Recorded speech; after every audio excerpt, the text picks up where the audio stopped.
بالله من الشيطان الرجيم بسم الله الرحمن الرحيم قال الله تبارك وتعالى في القرآن المجيد لقد خلقنا الإنسان في أحسن تقويم وفي مقام آخر قال الله تبارك وتعالى في القرآن المجيد وما خلقت الجن والإنس إلا ليعبدون صدق اللہ العظیم۔ قابل صد احترام حضرت علامہ مفتی محمد فہیم اتاری قادری صاحب دامت برکاتہ العالیہ، واجب الاحترام غلام فرید اقبال اروان صاحب، اور قابل صد احترام محترم محمد ذوالفقار بٹ صاحب، محترم محمد مختار بٹ صاحب، دیگر قابل صد احترام علماء کرام، مشائخ اعظام، صاحبزادگان، معزز مہمانان گرامی، قائدین تحریک منہاج القرآن اور قابل صد احترام خواتین و حضرات، اللہ رب العزت کا لاکھ لاکھ شکر ہے کہ جس نے اپنی توفیق خاص اور حضور نبی اکرم صلی اللہ علیہ وآلہ وسلم کے نالین مبارک کے تصدق سے ہمیں ایک مرتبہ پھر رمضان المبارک کی ان پرنور ساعتوں گجرانوالہ کی سرزمین پر ان 6 روزہ دروس عرفان القرآن کی نشستوں کے انعقاد کی توفیق ملی، اور الحمدللہ آج ان 6 روزہ دروس عرفان القرآن کی نشستوں کی یہ 5ویں نشست ہے۔ آپ میں سے اکثر احباب جانتے ہوں گے تحریک منہاج القرآن کی ایک مایہ ناز شخصیت جن کو کبھی بھی فراموش نہیں کیا جا سکتا، کیونکہ ان کی منہاج القرآن کے لیے اس قدر خدمات ہیں کہ جن کو کوئی بھی نظر انداز نہیں۔ میری مراد الحاج بابو محمد صدیق بٹ صاحب، اللہ ان کے درجات بلند کرے، وہ گجرانوالہ کی سرزمین پر تحریک منہاج القرآن کے بانی اور اس پورے کے پورے خاندان کی اس تحریک کے لیے، اس مشن کے لیے گراں قدر ہے۔ ان کے دونوں صاحبزادے محترم حاجی محمد ذوالفقار بٹ صاحب اور محترم حاجی محمد مختار بٹ صاحب تشریف فرما ہیں۔ ان کی بھی منہاج القرآن کے لیے گراں قدر خدمات ہیں جن کو کبھی بھی نظر انداز نہیں کیا جا سکتا، اس پورے کے پورے خاندان کی خدمات ہیں۔ تو آج تحریک منہاج القرآن گجرانوالہ کے ساتھیوں نے فیصلہ یہ کیا کہ آج کی درس عرفان القرآن کی نشست ہمارے وہ بزرگ جو پردہ فرما گئے الحاج بابو محمد صدیق بٹ، آج کی اس درس عرفان القرآن کی نشست کا ثواب ہم ان کی روح کو رسائیں۔ میری دعا ہے کہ اللہ رب العزت ان کے درجات کو بلند کرے، ان کی بخشش و مغفرت فرمائے اور ان کو جنت الفردوس میں اونچے مقامات عطا فرمائے۔ الحمدللہ جس خوبصورتی کے ساتھ، جس حسن نظم کے ساتھ اور جس ذوق اور شوق کے ساتھ دروس عرفان القرآن کی یہ نشستیں سجی ہوئی نظر آ رہی ہیں، میں اس پر تحریک منہاج القرآن گجرانوالہ کی تنظیم کے جملہ عہدیداران کو، بالخصوص PP95 کی تنظیم کے جملہ اراکین، منہاج القرآن یوتھ لیگ کے نوجوانوں کو، مصطفی اسٹوڈنٹس موومنٹ کے طلباء کو، منہاج القرآن ویمن لیگ کی بہنوں، منہاج القرآن علماء کونسل کے عہدیداران کو اور پاکستان عوامی تحریک کے اراکین، ان دونوں میرج ہالز کی انتظامیہ اور بالخصوص تحریک منہاج القرآن گجرانوالہ کے امیر محترم عمران علی ایڈوکیٹ صاحب اور محترم پرویز ہمایوں صاحب، اور ہر اس شخص کو جس نے کسی بھی حوالے سے ان نشستوں کے انتظام و انصرام میں حصہ لیا، میں سب کو دل کی اتھا گہرائیوں سے مبارکباد بھی پیش کرتا ہوں اور دعا کو کہ اللہ رب العزت آپ کی اس کاوش کو اپنی بارگاہ میں شرف قبولیت عطا فرمائے۔ 4 دن آپ نے تحریک منہاج القرآن کے مختلف اسکالرس کو سنا اور مجھے امید ہے کہ انہوں نے اپنے اپنے موضوع کا حق ادا کرنے کی کوشش کی۔ آج اسی سلسلے کی یہ 5ویں نشست ہے اور آج کی اس نشست کا عنوان وہ ہے انسانی عظمت کا راز۔ بغیر کسی تمہید میں گئے میں براہ راست تلاوت کیے گئے کلمات کی روشنی میں اپنے موضوع کی طرف آنا چاہتا ہوں کہ حاضرین مکرم، اس بات میں شک نہیں ہے کہ اللہ رب العزت نے اپنی جملہ مخلوقات میں جس مخلوق کو احسن تقویم کرا اور سب سے اونچا درجہ اور مرتبہ ادا کیا، اس کو انسان ہے۔ اور سورہ 3 میں اللہ رب العزت نے بڑی صراحت کے ساتھ اس بات کا ذکر کیا، فرمایا لقد خلقنا الانسان فی احسن تقویم، کہ بے شک ہم نے انسان کو احسن تقویم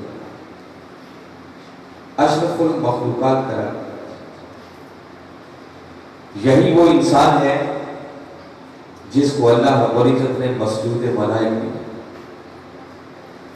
اور قرآن پاک کے مختلف مقامات پر اس بات کا ذکر کیا، فرمایا ثم قلنا للملائکۃ اسجدوا لآدم، پھر ہم نے ملائکہ کو حکم دیا کہ اے فرشتوں تم سارے کے سارے میرے آدم کے سامنے سر رسو۔ یہی وہ انسان ہے جس کے سر پر اللہ رب العزت نے عزت، عظمت، فضیلت، تکریم اور بزرگی کا تاج دیا اور فرمایا وَلَقَدْ كَرَّمْنَا بَنِي آدَمَ، کہ ہم نے بنی آدم کو، انسان کو تکریم بخشی۔ یہی وہ انسان ہے جس کو اللہ رب العزت نے علم کی دولت سے نواز کر ایک اور پہلو کے حوالے سے عظمت کی بلندی کرتا ہے۔ کہیں فرمایا وَعَلَّمَ آدَمَ الْأَسْمَاءَ كُلَّهَا، کہ ہم نے آدم علیہ السلام کو ہر شے کا علم عطا کیا۔ کہیں فرمایا الرحمن علم القرآن خلق الانسان، اور کہیں سورہ علق جو قرآن پاک کی پہلی کی شکل میں آئی، اس میں بھی فرمایا وَعَلَّمَ الْإِنسَانَ مَا لَمْ يَعْلَمْ، کہ اس نے انسان کو وہ سب کچھ سکھا دیا جو وہ پہلے نہیں جانتا۔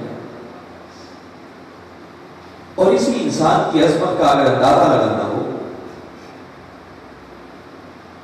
تو ایک عجیب قسم کا سرور انسان کا دام پر ہے۔ کیا آپ کبھی غور کریں کہ اللہ رب العزت نے کروڑ مخلوقات کو پیدا کیا اور وہ خود کہتا ہے کہ اللہ خالق کل شیء، کہ اللہ ہر شے کا خالق ہے، تخلیق کرنے والا ہے، اور اس نے کسی ایک شے کو بھی بغیر مقصد کے پیدا نہیں کیا، بلکہ وہ خود قرآن پاک میں اس بات کا تذکرہ بھی کرتا ہے کہ اگر کوئی انسان تھوڑا سا بھی اس کی کائنات میں غور کرے، تدبر کرے، فکر کرے، تو بے ساختہ اس کی زبان سے یہ جملے نکلیں گے ربنا ما خلقت ھذا باطلا، کہ اے ہمارے رب تو نے کسی بھی شے باطل یعنی بغیر مقصد کے پیدا کیا۔ مگر جو میں بات کرنے والا ہوں کبھی غور کریں کہ اللہ رب العزت نے یہ جو کائنات اور اس کائنات میں جو کروڑ نعمتیں پیدا کر رکھی ہیں، یاد رکھیں اللہ نے اس کائنات اور کائنات کی ہر نعمت کو اس انسان کی خدمت میں لگایا، سب کچھ انسان کے لیے لگایا۔ کوئی جاننا چاہے کہ اس کائنات کی تخلیق کا مقصد کیا ہے، اور میں ایک جملے بحث کرنا چاہوں تو یاد رکھیں یہ کائنات اور اس کائنات کی ہر نعمت بنی ہی انسان تھے. سورہ بقرہ میں ایک مقام پر باری تعالیٰ نے فرمایا هو الذی خلق لکم ما فی الارض. فرمایا انسانوں سن لو کہ جو کچھ زمین میں ہے اس نے وہ سب کچھ تمہارے لیے پیدا کیا. یہاں زمین کی بات ہے. ایک دوسرے مقام پر باری تعالیٰ نے فرمایا الم تروا ان اللہ سخر لکم ما فی السماوات و ما فی الارض. اور بات کیا آپ دیکھتے نہیں کہ جو کچھ زمین و آسمان میں ہے اللہ نے وہ سب کچھ اے انسانوں تمہارے لیے مسخر کر دیا. تو ذرا چشم تصور میں لائیں اس انسان کی عظمت کا عالم کیا ہوگا کہ اللہ رب العزت نے جس کی خاطر کائنات کی ہر نعمت کو تخلیق اور پوری کائنات کو جس کی خدمت میں لگا.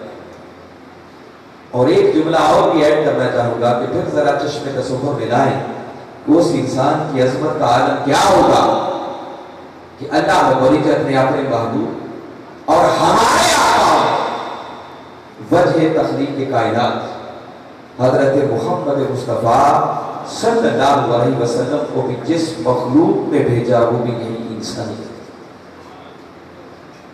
جس نے آ کر مزید انسانیت کو بلندیوں پر. حاضرین مکرم اس بات میں تو شک نہیں ہے کہ اللہ رب العزت نے انسان کو عظیم بنایا ہے.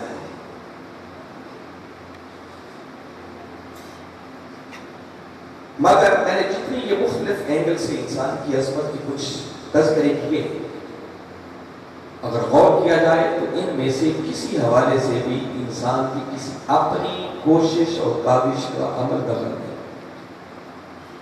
یہ محض اللہ کی عطا اس کا فضل اور اس کا کرم ہے. اس نے ہمیں انسان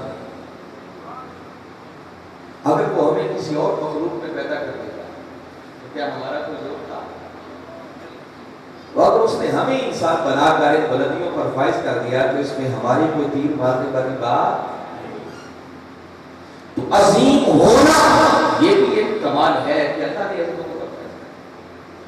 مگر حاضرین مکرم اس سے بھی بڑا کمال یہ ہے کہ جس عظمت اور بلندی پر کسی کو فائز کر کے بھیجا جائے پھر وہ انسان اس عظمت کو بحال رکھنے والا. عظمت کو حاصل کرنا بڑا کام نہیں, اصل بڑا کام یہ ہے کہ پھر انسان اس عظمت کو قائم رکھے, اس کو بحال رکھے. اور آج کی ہماری گفتگو کا عنوان صرف انسان کی عظمت کو جاننا نہیں ہے بلکہ اس بات کو سمجھنا ہے کہ اب انسان کی اس عظمت کا راز ہے کہ انسان اپنی اس عظمت کو کیسے بحال کرے. حاضرین مکرم میں اس پر ایک سادہ سی مثال دیتا ہوں جس سے یہ بات بڑی آسانی سے سمجھ میں آ جائے گی کہ کسی شے کی عظمت کا راز کس کا. مثلا یہ پنکھا چل رہا ہے, اس پنکھے کو بنانے کا مقصد ہوا میں ہے, اور اگر یہ اپنے مقصد کو چھوڑ دے ہوا دینا بند کر دے تو شاید اس پنکھے کی کوئی قیمت باقی نہیں ہے. جب تک یہ ہوا دیتا رہے گا, اپنا کام کرتا رہے گا, جس مقصد کے لیے اسے پیدا کیا ہے اس مقصد کو پورا کرتا رہے گا, تب تک اس کو سنبھالا جائے گا, اس کی دیکھ بھال, اس کو بارش سے بچائیں گے, گرمی سے بچائیں گے, اس کی ہر طرف سے صفائی. مگر جیسے ہی یہ کام کرنا چھوڑ دے گا, اپنے مقصد سے ہٹ جائے گا, تو وہی پنکھا جس کو بڑا سنبھال سے رکھتے تھے ممکن ہے اٹھا کے کچرے کے ڈھیر. اسی طرح حاضرین مکرم اگر اس بات کو جاننا چاہتے ہیں کہ انسان کی عظمت کا راز کس بات ہے تو ہمیں اس بات کو سمجھنا ہوگا کہ اللہ رب العزت نے انسان کو کس مقصد کے لیے تاکہ اس مقصد کو جانیں اور پھر اس مقصد کو پورا کرنے کی کوشش کریں, کیونکہ اس مقصد کے پورا کرنے میں ہی حقیقت میں انسانی عظمت کا راز ہے.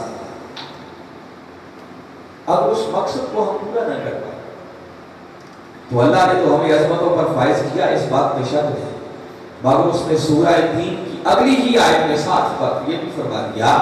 پہلے فرمایا لقد خلقنا الانسان فی کہ ہم نے انسان کو آسرے تکوین بنایا، مگر اگلی آیت میں فرمایا کہ جس انسان کو آسرے تکوین بنایا ہے اگر وہ اپنے مقصد سے ہٹ جائے گا، جس مقصد کے لیے پیدا کیا ہے اسے پورا نہیں کرے گا، تو فرمایا ثم رددناہ اسفل سافلین، تو پھر احسن تکوین ہونے کے باوجود بھی ہم اسے اسفل سافلین میں دھکیل دیں۔ وہ اپنے مقصد سے نہیں چلے۔ تو آئیے آج اس بات کو جاننے کی کوشش کرتے ہیں کہ اللہ رب العزت نے انسان کو کس مقصد کے لیے۔ جب اس بات پر نظر دوڑا دیں تو سورہ الذاریات قرآن پاک کا 51واں سورہ ہے، اس میں اللہ رب العزت نے بڑا واضح دو ٹوک لفظوں میں ارشاد فرما دیا، فرمایا وَمَا خَلَقْتُ الْجِنَّ وَالْإِنسَ إِلَّا لِيَعْبُدُونِ، فرمایا کہ میں نے جنوں اور انسانوں کو صرف اور صرف اپنی عبادت اور بندگی کے لیے، فرمایا انسان تیرے پیدا کیے جانے کا اور کوئی مقصد نہیں ہے، اگر کوئی مقصد ہے تو صرف یہ کہ تیری زندگی کا ایک ایک لمحہ بھی میری عبادت اور بندگی کے دائرے میں، اور اگر تو صحیح معنوں میں میرا بندہ بن جائے گا تو بس یوں سمجھیں کہ انسان نے اپنی عظمت کے راز کو پایا۔ یاد رکھیں یہ جو اللہ رب العزت نے ہماری تخلیق کا مقصد اپنی عبادت، بندگی اور عبودیت رکھا ہے کہ مقصد کوئی معمولی مقصد نہیں۔ میں بڑا ایک خاص جملہ عرض کر رہا ہوں کہ یہ بندگی وہ بلند مقام ہے کہ اگر انسان صحیح معنوں میں اللہ کا بندہ بن جائے تو وہ خدا ہو کر خود بندے کو سلام دے۔ کبھی سورہ صافات کو پڑھے، قرآن پاک کا 37واں سورہ ہے، اللہ رب العزت نے اس مقام پر ارشاد فرمایا سلام علی نوح فی العالمین، فرمایا اے نوح عالمین میں تجھ پر میرا سلام۔ پھر فرمایا انا کذالک نجزی المحسنین، ہم احسان کرنے والوں کو یہی جزا دیا۔ پھر فرمایا انہ من عبادنا المؤمنین، فرمایا کہ لوگوں یاد رکھو یہ نوح علیہ السلام ہمارے مومن بندوں میں سے ایک بندہ۔ پھر اسی صورت میں فرمایا سلام علی ابراہیم، اے ابراہیم تجھے بھی میرا سلام۔ کذالک نجزی المحسنین، ہم احسان کرنے والوں کو یوں ہی جزا دیتے ہیں۔ پھر فرمایا انہ من عبادنا المؤمنین، کہ لوگوں یاد رکھو ابراہیم بھی ہمارے مومن بندوں میں سے ایک بندہ۔ بڑی قابل غور آیات ہیں جو میں عرض کرتا ہوں۔ پھر اسی صورت میں فرمایا سلام علی موسیٰ و ہارون، اے موسیٰ اور ہارون تم دونوں کو بھی میرا سلام۔ اور پھر تیسری آیت میں چل کر آگے فرمایا انہما من عبادنا المؤمنین، کہ لوگوں یاد رکھو یہ موسیٰ اور ہارون بھی ہمارے مومن بندوں میں سے دو بندے تھے۔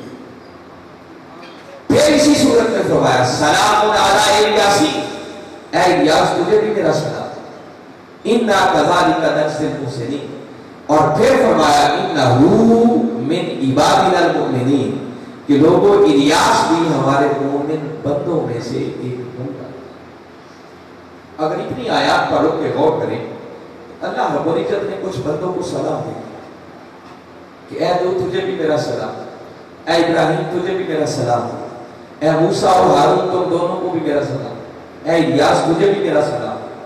تو کبھی غور کیا کہ یہ سلام کس بات کو دیا جائے؟ یاد رکھیں ان کے نبی یا رسول ہونے کو سلام نہیں ہوتا، باری تعالیٰ نے ان کی نبوت اور رسالت کا ذکر نہیں کیا، بلکہ ایک بات بیان کی ہے، فرمایا انہ من عبادنا المؤمنین، کہ لوگوں میں سے کوئی نہیں ہے، ان کی شان یہ تھی کہ وہ ہمارے مومن بندوں میں سے ایک بندہ تھا۔ بندگی کے لقب سے بلند کر دیا، جیسے پتہ یہ چلا کہ بندگی وہ بلند مقام ہے کہ اگر انسان صحیح معنوں میں اللہ کا بندہ بن جائے تو وہ خدا ہو کر خود بندے کو سلام دے۔ پھر اللہ رب العزت نے کچھ اور بندوں کا بھی کرتا ہے، اس سے اگلی سورت کو کبھی پڑھے، سورہ سواد، فرمایا واذکر عبدنا ایوب، لوگوں یاد کرو ہمارے بندے ایوب، پھر ان کی ایک خوبی بیان کی، فرمایا اِنَّا وَجَدْنَاهُ صَابِرًا، کہ لوگوں ہم نے انہیں بڑا ہی صبر کرنے والا۔ پھر اسی صورت میں فرمایا وَاذْكُرْ عِبَادَنَا إِبْرَاهِيمَ وَإِسْحَاقَ وَيَعْقُوبَ، لوگوں یاد کرو ہمارے بندے ابراہیم، ہمارے بندے اسحاق کو، ہمارے بندے یعقوب۔ اور آگے ان کی بھی ایک خوبی بیان کی، فرمایا اِنَّا أَخْلَصْنَاهُمْ بِخَالِصَةٍ ذِكْرَ الدَّارِ، فرمایا ان میں ایک خوبی بڑی پائی جاتی تھی کہ وہ آخرت کو بڑا یاد کرتے۔ حضرت نوح علیہ السلام کا ذکر جب سورہ بنی اسرائیل نے کیا تو فرمایا اِنَّهُ كَانَ عَبْدًا شَكُورًا، فرمایا نوح ہمارا بڑا ہی شکر گزار کرتا۔ حضرت یوسف علیہ السلام کی باری ہے، سورہ یوسف نے فرمایا اِنَّهُ مِنْ عِبَادِنَا الْمُخْلَصِينَ، کہ لوگوں یوسف ہمارا بڑا ہی اخلاص والا تھا۔ حضرت سلیمان علیہ السلام کی باری ہے، فرمایا نعم العبد انہ اواب، فرمایا سلیمان ہمارا بڑا ہی انعام یافتہ بندہ تھا اور بار بار ہماری بارگاہ کی طرف رجوع کرنے والا۔ ذرا غور کریں کہ یہ بندگی اتنا بلند مقام ہے کہ اللہ رب العزت نے ہر نبی کے سر پر یہ بندگی کا کام ہے۔ مگر ایک سوال ذہن میں ابھرتا ہے کہ اگر بندگی اتنا ہی بلند مقام ہے تو کیا اللہ رب العزت نے اپنے محبوب اور ہمارے آقا حضرت محمد مصطفیٰ صلی اللہ علیہ وسلم ان کے سر پر بھی یہ بندگی کا تاج رکھا ہے؟ جب اس ذات کے نگاہ سے قرآن کو پڑھتے ہیں تو قرآن مختلف مقامات پر یوں ہوئے۔ سورہ بقرہ میں باری تعالیٰ نے فرمایا وَإِن كُنتُمْ فِي رَيْبٍ مِّمَّا نَزَّلْنَا عَلَىٰ عَبْدِنَا، فرمایا لوگوں اگر تمہیں حق ہے اس میں جو کچھ ہم نے نازل کیا اپنے بندے پر، وہ اپنے محبوب کو بندہ کہا۔ جب معراج پر بلایا تو فرمایا سبحان الذی اسریٰ بعبدہ، فرمایا ہر نقص سے پاک ہے وہ ذات جس نے رات کے تھوڑے سے وقت میں اپنے بندے کو سیر کروایا۔ بندہ کہا جب اس قرآن کو نازل کیا اور اس قرآن کو فرقان کا نام دیا تو سورہ فرقان کی پہلی آیت میں فرمایا تبارک الذی نزل الفرقان علی عبدہ لیکون للعالمین نذیرا، فرمایا بہت بابرکت ہے وہ رب جس نے نازل کیا فرقان اپنے بندے پر۔ اور جب اسی قرآن کو کتاب کا نام دیا تو سورہ کہف کی پہلی آیت میں فرمایا الحمدللہ الذی انزل الکتاب انزل علی عبدہ الکتاب ولم یجعل لہ عوجا، فرمایا سب تعریفیں اس اللہ کے لیے ہیں جس نے نازل کی کتاب اپنے بندے پر۔ اور سب سے بڑھ کر جب شب معراج ثم دنا فتدلی فکان قاب قوسین او ادنی کی بلندیوں پر بلا، اور وہاں بٹھا کر اس خلوت کے سبا میں جب اللہ رب العزت نے اپنے محبوب سے بات کی تو فرمایا فَأَوْحَىٰ إِلَىٰ عَبْدِهِ مَا أَوْحَىٰ، لوگوں پھر جو اس کے جی میں آیا اس نے اپنے بندے کی طرف بھیجا۔ تو وہاں بھی بندگی کے لقب سے بلند، مگر حاضرین مکرم مگر جتنی آیات میں نے یہ تلاوت کی ہیں اگر بڑی توجہ سے آپ نے سنی ہو، اللہ رب العزت نے دیگر انبیاء کو بھی بندہ کہا، اپنے محبوب کو بھی بندہ کہا، مگر بندہ کہنے میں ایک فرق رکھا۔ آپ نے اگر غور سے سنا ہو دیگر انبیاء کو جب اللہ رب العزت نے بندہ کہا تو انہیں صرف بندہ نہیں کہا، ساتھ ان کی کوئی نہ کوئی خوبی بھی ہے۔ کسی کو فرمایا یہ بڑا صبر کرنے والا بندہ، کسی کو فرمایا یہ میرا مومن بندہ تھا، کسی کو فرمایا یہ آخرت کو بڑا یاد کرنے والا بندہ، کسی کو فرمایا یہ بڑا شکر گزار بندہ تھا، کسی کے لیے فرمایا یہ بڑا اخلاص والا بندہ تھا۔ تو جس کو بھی بندہ کہا صرف بندہ نہیں کہا، ساتھ ان کی کوئی نہ کوئی خوبی بھی بیان۔ مگر دوسری طرف میں نے جتنی آیات کی تلاوت کی جب اللہ کے محبوب کی باری آئی تو باری تعالیٰ نے جہاں بھی ذکر کیا صرف بندہ کہا، ساتھ کسی خوبی کا ذکر نہیں۔ حالانکہ کسی کی خوبی بیان کریں تو شان بڑھتی ہی ہے، کام۔ تو سوال پیدا ہوتا ہے کہ مولا کیا ہمارے آقا میں کوئی ایسی خوبی نہ تھی جس کا ساتھ تذکرہ کیا جاتا؟ تو جواب ملا کہ لوگوں بات یہ نہیں ہے، در حقیقت میرا ضابطہ یہ ہے جو اس نے تیسرے پارے کی پہلی آیت میں فرما دیا، فرمایا تلک الرسل فضلنا بعضهم علی بعض، فرمایا یہ سامنے رسول ہیں مگر میں نے ان میں سے بعضوں کو بعضوں پر فضیلت دی۔ میں نے کسی کو کسی رنگ میں نمایاں کیا ہوا ہے، کسی کو کسی رنگ میں نمایاں کیا ہوا ہے۔ تو فرمایا اس ضابطے کے مطابق اب جس میں ایمان زیادہ تھا میں نے اسے مومن کہہ دیا، جو زیادہ صبر کرنے والا تھا اس کو عبد صابر کہہ دیا، جو زیادہ شکر کرنے والا تھا اس کو عبد شکور کہہ دیا، جو زیادہ اخلاص والا تھا اس کو عبد مخلص کہہ دیا۔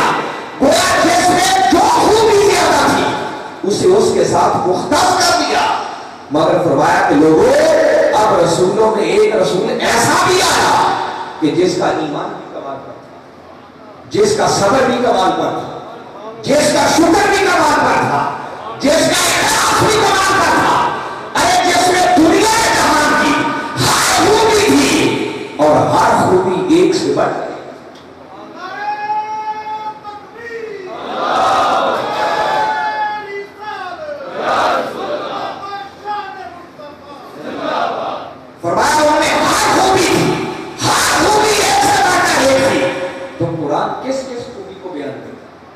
بھائی کوئی ایک ہوتی تو بیان کرتا تو مطلق بندہ کہتا یہ سمجھا دیا کہ لوگوں کو ساری خوبیاں جو دوسروں میں تمہیں فردن فردن نظر آتی ہیں وہ ساری میں نے محمد مصطفیٰ میں جمع کی۔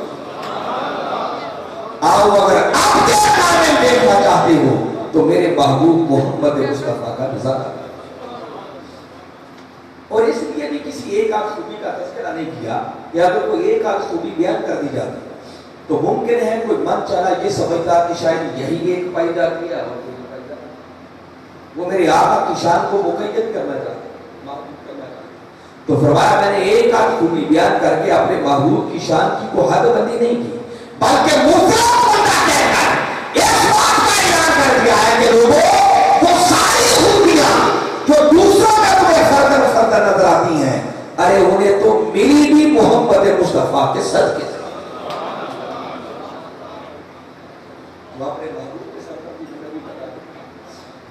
یہ ایک پورا سبجیکٹ ہے، میں اگر صرف بندگی کی اہمیت پر بات کرتا جاؤں تو یہ پورا لیکچر چلے گا۔ میں دو باتیں کر کے میں اپنی گفتگو کو یہ وائنڈ اپ کروں گا، پھر اگلے حصے کی اس بات کی اہمیت کو جاننا ہو تو دیکھیے ہم ہر نماز کی ہر رکعت کے اندر ایک دعا کرتے ہیں، ہم اللہ کی بارگاہ میں عرض کرتے ہیں اہدنا الصراط المستقیم، مولا ہمیں سیدھا راستہ دکھا۔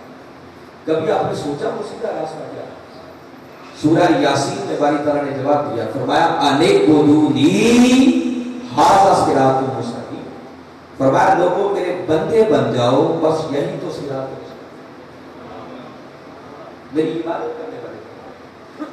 ہر نبی اپنی امت کو آ کر یہی پیغام دیتا، اور باری تعالیٰ نے ان انبیاء کی کلمات کو قرآن میں نقل کیا، ایون کہ ہمارے آقا نے یہی پیغام فرمایا اِنَّ اللَّهَ رَبِّی وَرَبُّکُم، فرمایا لوگوں بے شک اللہ میرا بھی رب ہے تمہارا بھی رب، اور اتنی بات کر کے فرمایا فَاعْبُدُوهُ، بس اس کی عبادت، اور یہ حکم دے کر آگے فرمایا ھَذَا صِرَاطٌ مُسْتَقِیمٌ، بس اس رب کی عبودیت کے دائرے میں آ جانا، فرمایا یہی صراط مستقیم۔ میں نے بتایا پورا سبجیکٹ ہے، بس اس بات کو اینڈ اس بات پہ کر رہا ہوں، اگر بندگی کی اہمیت کو سمجھنا ہو جس مقصد کے لیے اللہ نے ہمیں پیدا کیا تو کبھی حکیم الامت علامہ اقبال کے اس شعر کو، اقبال کی تمام بات، اقبال کی اس شعر کی وضاحت کے لیے بھی پورا خطاب چاہیے، مگر دامن وقت میں اتنی گنجائش نہیں ہے، میں صرف ایک سادہ سا مفہوم بیان کر کے وہ ہر سننے والے کی سمجھ میں آ جائے گا کہ اقبال نے کیا کہا۔ اقبال کہتا ہے متاع بے بہا درد و سوز آرزو مند، کہ آرزو مندی کا درد، آرزو مندی کی طرف ایک بیش بہا خزانہ جس کی قیمت نہیں لگائی جا سکتی۔ اب غور کریں اقبال نے کس معراج پر جا کے اگلے مصرے لگا، اقبال کہتا ہے مدائے بے بہا ہے درد و سوزے آگ بندی، اور اگلے مصرے میں کہا مقام بندگی دے کر نہ لوں شان خدا. اقبال سے پوچھو بندگی کی شان، جس کا سادہ سا مفہوم یہ ہے کہ اقبال یہ کہتے ہوئے سنائی دیتے ہیں کہ اگر میرے ساتھ کوئی یہ سودا کرنا چاہے کہ اقبال اپنی بندگی کی شان دے دو، تمہیں شان خدا بندی سے سرفراز کیا جائے گا، تو اقبال کہتا ہے کہ مجھے یہ سودا ہرگز منظور نہیں ہے. کہ جو مزہ بندگی میں ہے وہ شاید شان خدا ہے. اب یہ کوئی اقبال سے پوچھے کہ اسے بندگی میں کیا نظر آتا ہے، تو اللہ رب العزت نے ہمیں اپنا بندہ بننے کے لیے، اگر ہم اس کے بندے نہ بن سکے تو یوں سمجھو کہ ہم نے اپنی تخلیق کے مقصد کو نہ سمجھا، اور جب تخلیق کے مقصد کو ہم اچیو نہ کر پائے تو ہم احسن تکوین پر فائز ہونے کے باوجود بھی اسفل سافلین کر. اب اگلا سوال یہ پیدا ہوتا ہے کہ اگر ہماری تخلیق کا مقصد اللہ کا بندہ بننا ہے تو پھر اللہ کا بندہ بنا کیسے کرے؟ وہ کون سا ضابطہ ہے، کون سا اصول ہے، کون سا منہج ہے، کیا طریقہ ہے کہ انسان صحیح معنوں میں اللہ کا بندہ بنے؟ یاد رکھیں حاضرین مکرم کہ اللہ رب العزت نے یہ جو ہمیں ایک دین عطا کیا، یہ ایک دستور ہے، یہ ایک نظام ہے، یہ ایک منہج ہے، اور اللہ نے دیا اسی لیے ہے کہ جس مقصد کے لیے انسان کو پیدا کیا ہے وہ اپنے مقصد کو اچیو کر سکے. اللہ نے یہ دین ہمیں اس لیے دیا کہ ہم اس دین پر عمل کر کے صحیح معنوں میں اس کے بندے بن سکیں. اور وہ دین کیا ہے؟ وہ دین اسلام. ہر نبی کو جو دین ملتا رہا اس دین کا نام اسلام ہے. اور سورہ آل عمران میں باری تعالیٰ نے فرمایا ان الدین عند اللہ الاسلام، کہ اللہ کے نزدیک دین صرف اسلام نہیں ہے. پھر اسی صورت میں فرمایا وَمَن يَبْتَغِ غَيْرَ الْإِسْلَامِ دِينًا فَلَن يُقْبَلَ مِنْهُ. فرمایا اگر اس اسلام کے علاوہ کوئی اور دین لے کر آئے گا تو فرمایا اس دین کو ہر چیز قبول نہیں. دین صرف اسلام. اور جب میرے آقا نے خطبہ حجۃ الوداع دیا اس موقع پر اللہ رب العزت نے یہ آیت بھیج کر بھی اسی بات کی طرف اشارہ کیا. فرمایا الیوم اکملت لکم دینکم واتممت علیکم نعمتی ورضیت لکم الاسلام دینا، کہ میں نے تمہارے لیے جس دین کو منتخب کیا ہے وہ دین اسلام.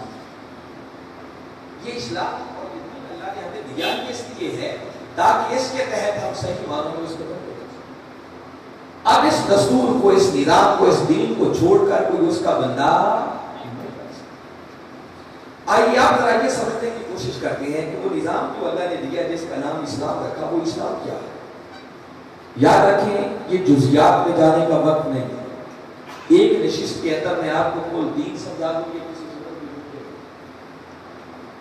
میں تو بس دامن وقت میں جتنی گنجائش ہے اس کو سامنے رکھتے ہوئے چند خاص باتیں آپ کو ذکر کر رہا ہوں تاکہ ہم موضوع کے تقاضوں کو بھی جان سکیں. اللہ نے جو دین دیا، جو نظام دیا، جو اسلام دیا اپنا بندہ بننے کے لیے، اگر کوئی جاننا چاہے کہ وہ اسلام کیا ہے تو میرے آقا نے بڑا خوبصورت سیاستہ کی کتابیں بھری پڑی ہیں، لوگوں کو زبانی آتا ہوگا. میرے آقا نے فرمایا بنی الاسلام علی خمس، فرمایا اسلام کی بنیاد 5 چیزوں پر.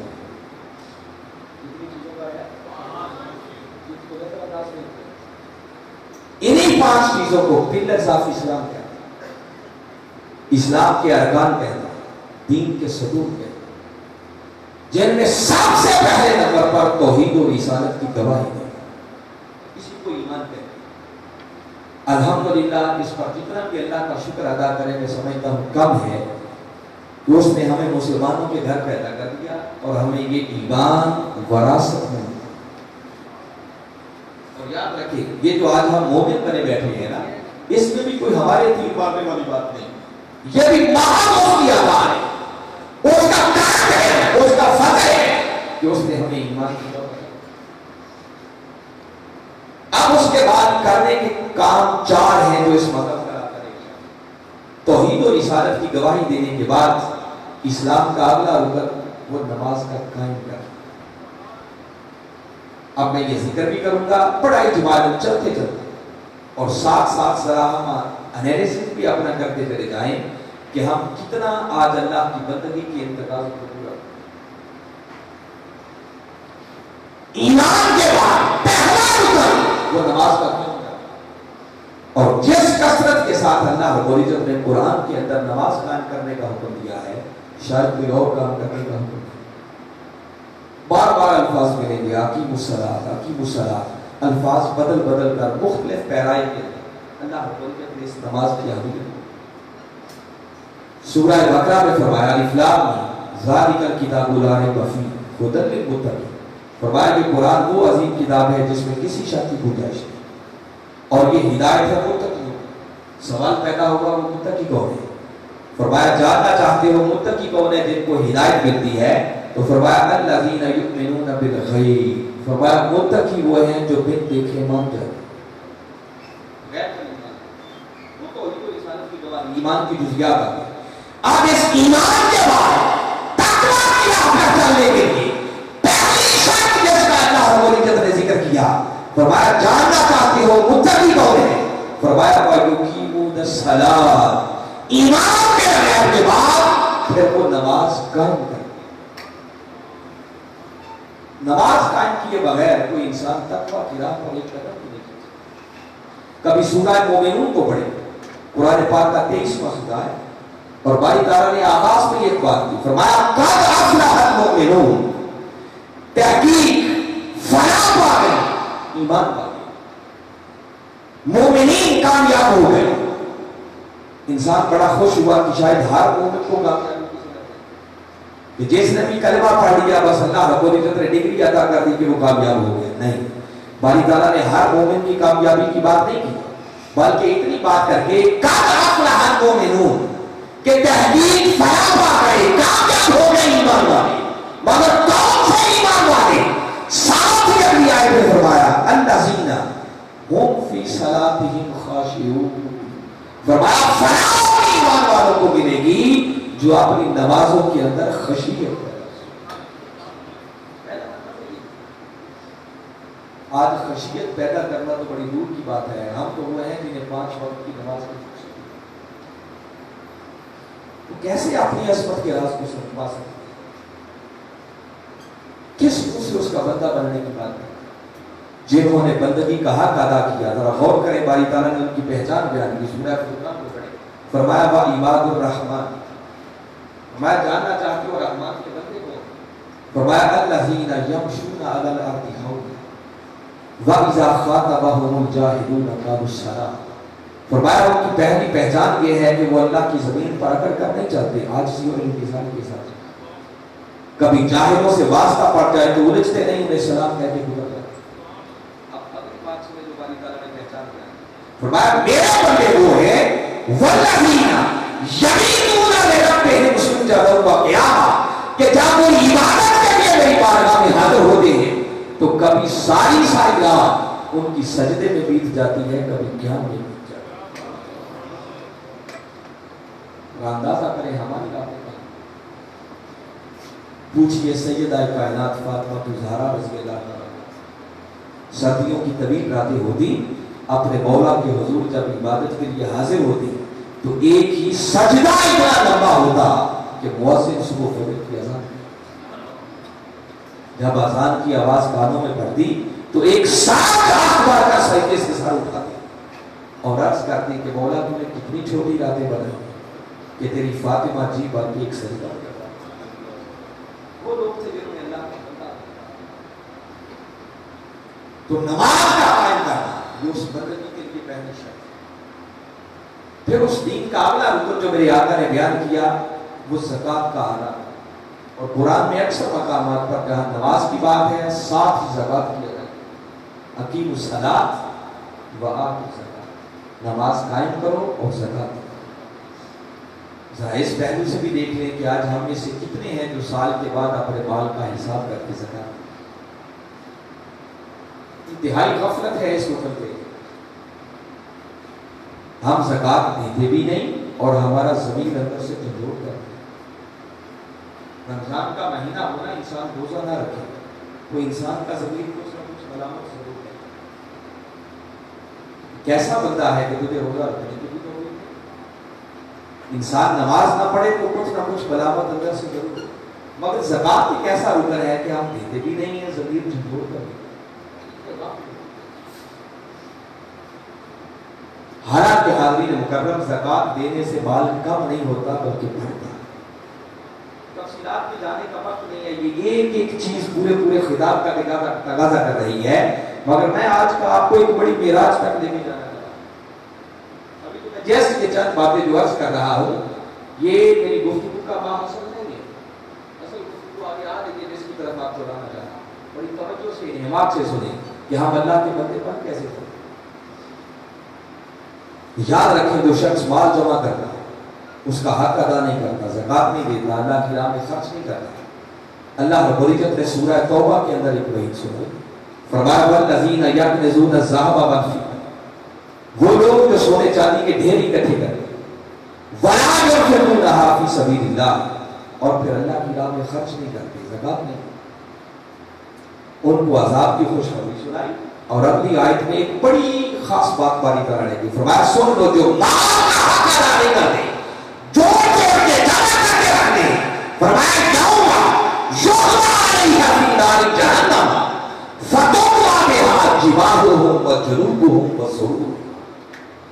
فرمایا جب قیامت کا دن آئے گا تو جس مال کو جمع کر کے رکھتے تھے، یاد رکھو اسی مال کو جہنم کی آگ میں تباہ کر ان کے جسموں کو دبا جائے. اور ساتھ میں جو ہے قرآن پاک کے، پھر ان سے کہا جائے گا کہ بندے یہی وہ تیرا مال ہے جسے جمع کر. اب ذرا اپنے مال کا مزہ چاہیے. کہیں ایک اور مقام پر باری تعالیٰ نے فرمایا سَيُطَوَّقُونَ مَا بَخِلُوا بِهِ يَوْمَ الْقِيَامَةِ، فرمایا اس مال میں بخل کرتے، خرچ نہیں کرتے. یاد رکھو قیامت والے دن اسی مال کو توق بنا کر تمہاری گردنوں میں ڈال. شاید آج اللہ کی ان باتوں پر ہمارا ایمان کم ہے، ورنہ اس وقت کا ہم شکار تھا. ہماری مائیں بہنیں سن رہی ہیں، سونے چاندی کے ڈھیر ہم نے رکھے ہوئے، کتنے زیورات ہیں، مگر کتنے ہیں جو باقاعدگی سے ان کی زکات ادا کرتے. اللہ نے کتنا نواز رکھا، دیے بغیر کوئی اللہ کا بندہ نہیں بن سکتا. پھر توحید و رسالت کی گواہی کے بعد تیسرا اہم ترین رکن آگے روزہ، رمضان المبارک کے روزے. اللہ کا شکر ہے کہ اس نے ہماری زندگیوں کے اندر ایک مرتبہ پھر ہمیں یہ رمضان کی دن نہ جانے آئندہ زندگی میں یہ نعمت نصیب ہو یا نہ. ایسا مہینہ کہ جس کے اللہ رب العزت نے بابرکت کیا. اور میں روزہ رکھو من صام رمضان ایمانا و احتسابا غفر له ما تقدم.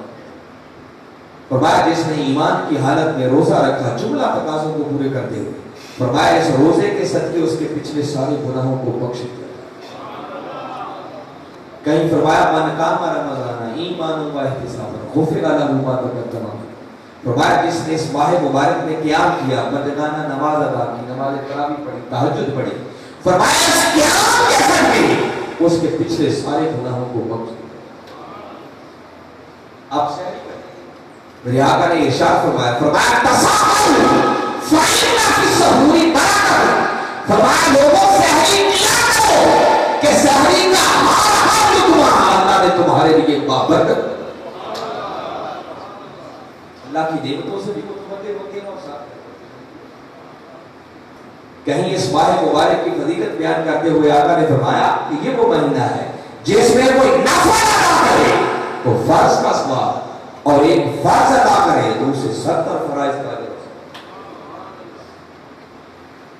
یہ وجہ تھی کہ میرے آقا نے فرمایا کہ نامراد ہوا وہ شخص، ناکام ہوا وہ شخص، بدنصیب ہے جس نے زندگی میں رمضان کا مہینہ پایا اور اس مہینے کو پا کر بھی اپنی بخشش کا سامان نہ کر سکتا.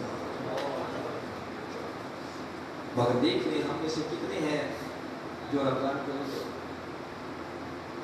ہٹے کٹے نوجوان، کوئی شرعی عذر نہیں، مگر روزہ رکھنے کی کوشش.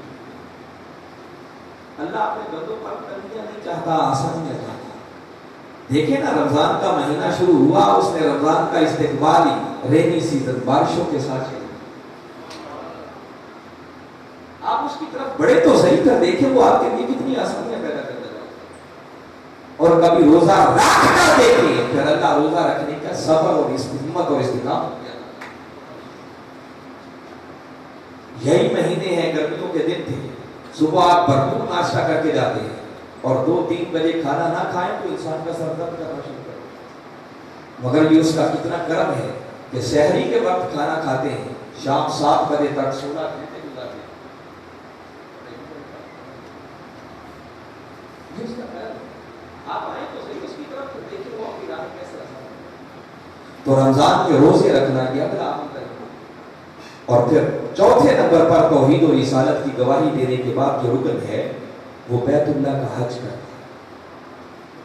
وَلِلَّهِ عَلَى النَّاسِ حِجُّ الْبَيْتِ مَنِ اسْتَطَاعَ إِلَيْهِ سَبِيلًا، فرمایا جو استطاعت رکھتا ہے اسے چاہیے کہ پھر وہ اللہ کے گھر کا حج کرے۔ مگر دیکھ لیں کتنوں کو اللہ نے نواز رکھا ہے مگر وہاں جانے کی توفیق۔ میرے آقا نے فرمایا جو شخص اللہ کے گھر کا حج کرتا ہے، حج کرنے کے بعد وہ یوں پلٹ کے واپس آتا ہے جیسے آج اپنی ماں کے پیٹ سے پیدا ہوا۔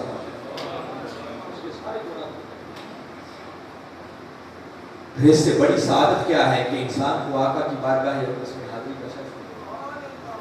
اور میرے آقا نے فرمایا من زار قبری وجبت لہ شفاعت، فرمایا جو میری زندگی میں میری ودعا مکڑے کی زیارت نہ کر سکتا، میری صحبت سے مشرف نہ ہو سکتا، فرمایا کوئی بات نہیں، اگر میرے پردہ فرما جانے کے بعد میری قبر پر آ گیا، میرے مزار پر حاضری نہیں تھی، روضہ اقدس میں بھی آ گیا، تو فرمایا اس امتی کی شفاعت مجھ محمد مصطفیٰ پر واجب۔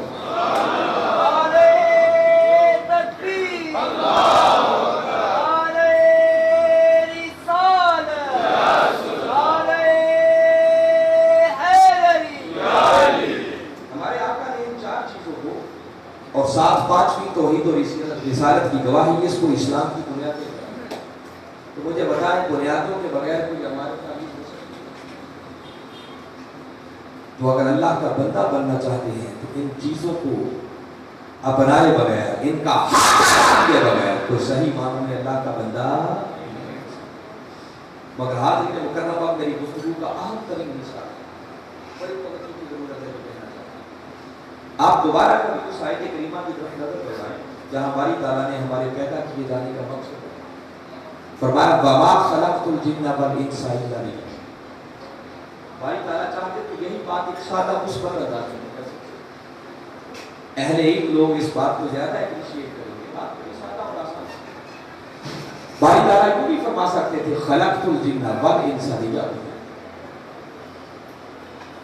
بھئی توجہ میری طرف رہنی چاہیے، بھئی دھیان ہے پیچھے تک میری طرف۔ میں نے بتایا کہ اہم ترین حصہ میری گفتگو کا ہے، اگر آپ کا دھیان نہ رہا تو بات ضائع ہو جائے گی۔ یہ آنے جانے کا سلسلہ بھی تھوڑا سا روکیں، آگے کوئی نہیں آئے جائے گا،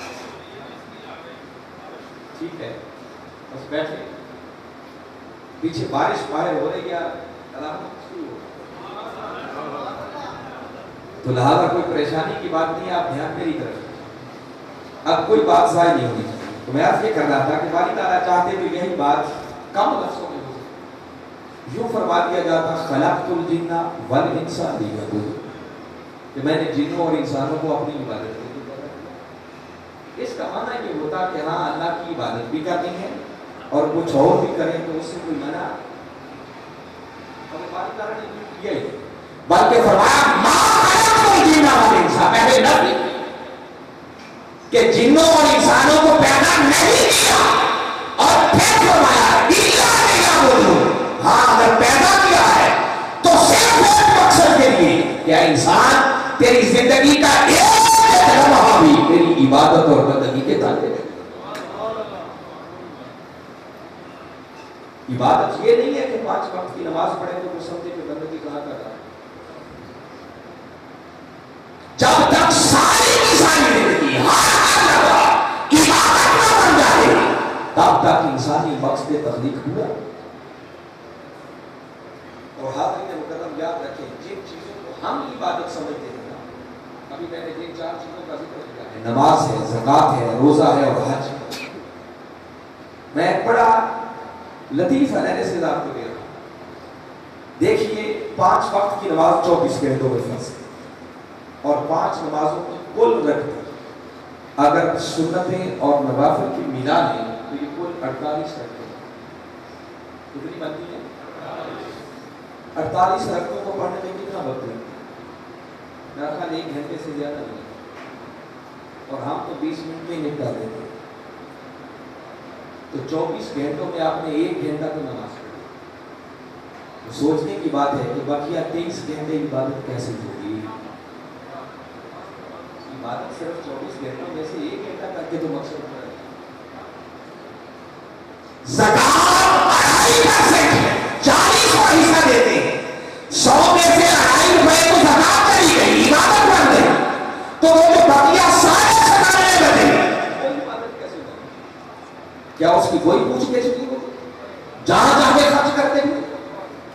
رمضان کے روزے یہ تو 12 مہینوں میں سے 1 مہینہ ہے. 1 مہینہ روزے رہ کے عبادت کر لیں تو بقیہ 11 مہینوں کی عبادت کی جائے. وہ اللہ کی بندگی کیسے بنے؟ حج زندگی میں 1 مرتبہ فرض ہے، تو کیا زندگی میں 1 مرتبہ حج کر کے باقی زندگی کے کوئی حساب نہیں ہو؟ میرا میسج یہ ہے کہ یہ 4 چیزیں جنہیں ہم عبادت سمجھتے ہیں یہ تو شاید اس عبادت کا 10% بھی نہیں بنتا. بقیہ 90% عبادت کیا؟ انسان کیسے اللہ کا بندہ بن سکتا ہے؟ اگر فقط 10% نمبر لیں تو 10% نمبر لینے والے کو تو دنیا کا کوئی امتحان پاس ہو سکتا ہے پاس، اور ہم تو وہ ہیں جو 10% بھی نہیں دے رہے اور چاہیں یہ کہ اللہ کے بندے بن جائیں. آج آپ کو وہ 90% عبادت سمجھانا چاہتا ہے.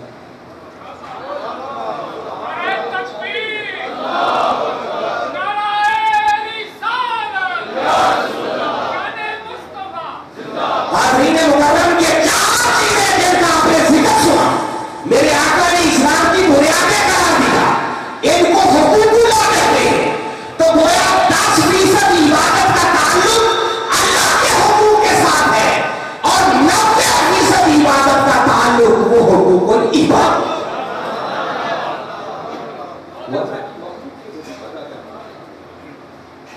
جس کو ہم لائٹلی لیتے ہیں، جس کی طرف توجہ لیتے ہیں، اگر وہ 90% عبادت نہ ہوئی تو آپ کی یہ 10%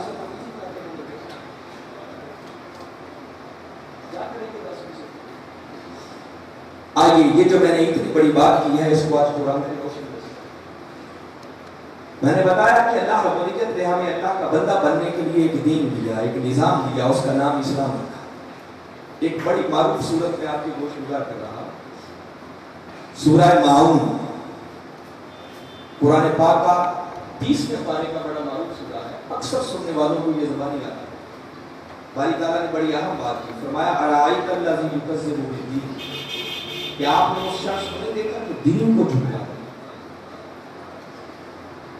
جو دین کا انکار کرتا ہے. کان کھڑے ہو گئے کہ دین کو جھٹلانے والا کون ہے؟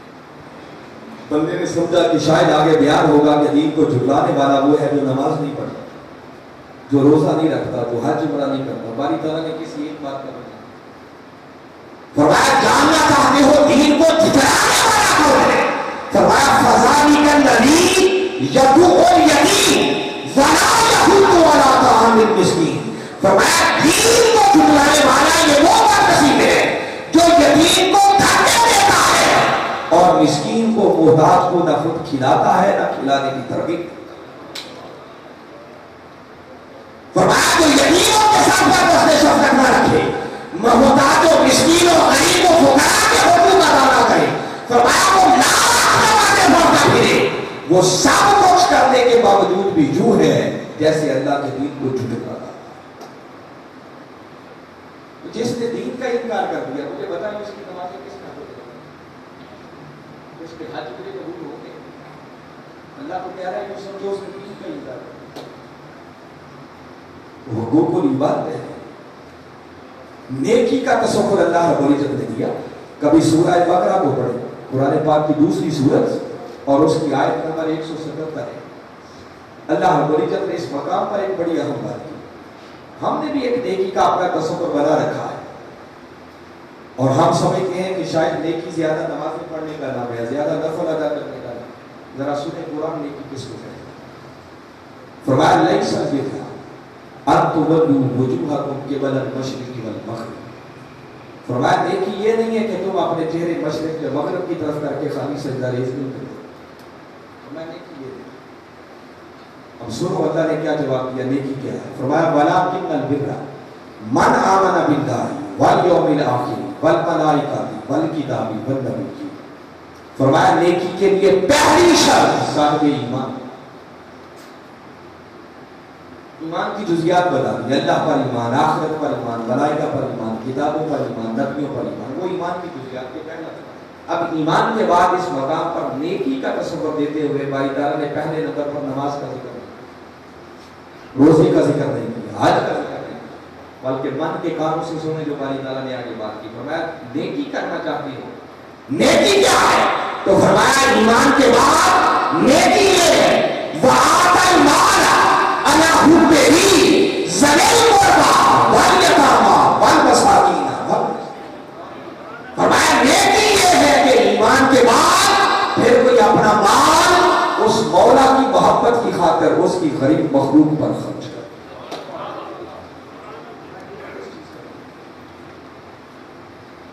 چوتھے پارے کی پہلی آیت فرمایا لَن تَنَالُوا الْبِرَّ حَتَّىٰ تُنفِقُوا مِمَّا تُحِبُّونَ. فرمایا تم نیکی کی قدر کو بھی نہیں پا سکتے جب تک کہ تم اپنی محبوب ترین چیز پہلے اللہ کی راہ میں خرچ نہیں کرو.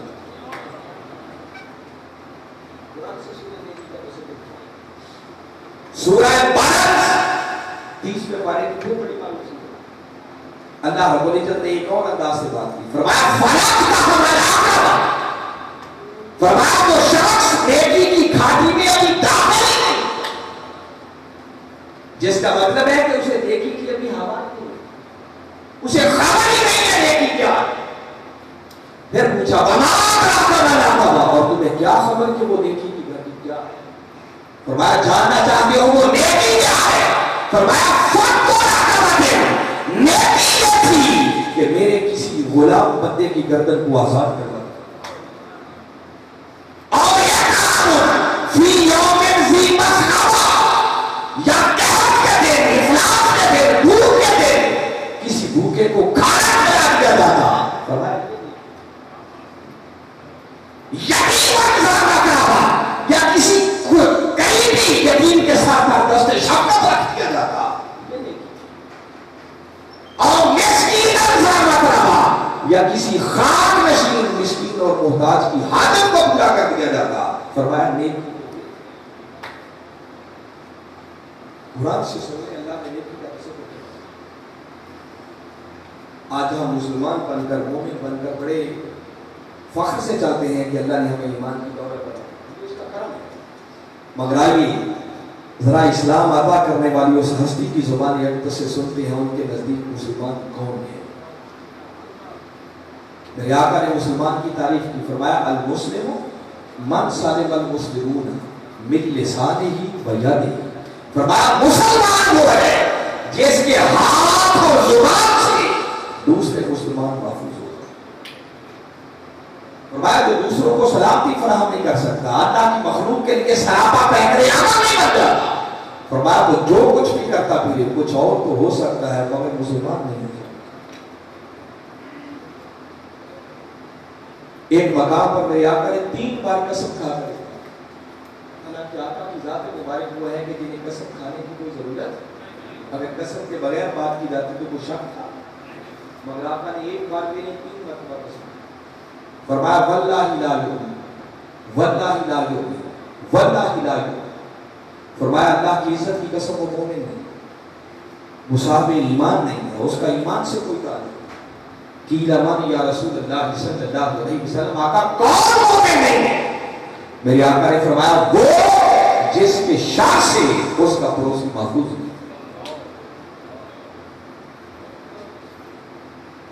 سنیں آج ہم ایمان کس چیز سے، پھر اسی طرح 3 مرتبہ صرف یہی قسم تھا۔ پھر پوچھا گیا آقا کون مومن نہیں ہے؟ میرے آقا نے فرمایا وہ جو خود تو پیٹ بھر کے کھائے اور اس کا پڑوسی بھوکا سو جائے۔ تو جس کا ایمان ہی نہ رہا اس کی باقی نمازیں روزے حج میرے پتہ نہیں کس کا۔ صحابہ کرام نے عرض کی سوال کیا آقا ذرا ارشاد فرمائیں بہترین اسلام کیا؟ آپ نے صرف اسلام کی سن دیا، بہترین اسلام سن۔ میرے آقا نے فرمایا کہ پوچھنے والے سن، بہترین اسلام یہ ہے تو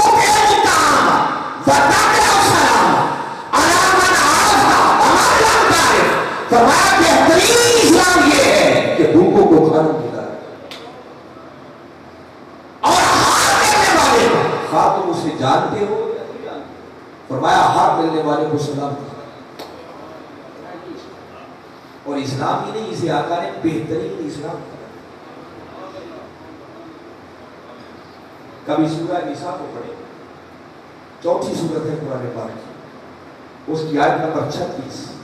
اللہ رب العزت نے عبادت کا ایک تصور دیا، فرمایا جاننا چاہتے ہو عبادت کیا ہے، میرا بندہ بننے کے بڑے خواہش مند ہو تو سنیں آیت کا آغاز ہماری طرح نے کیوں کیا، فرمایا وَاعْبُدُوا اللَّهَ، اللہ کی عبادت، اس کے تبع وَلَا تُشْرِكُوا بِهِ شَيْئًا، اس کے ساتھ کسی دوسرے کو شریک نہ کریں۔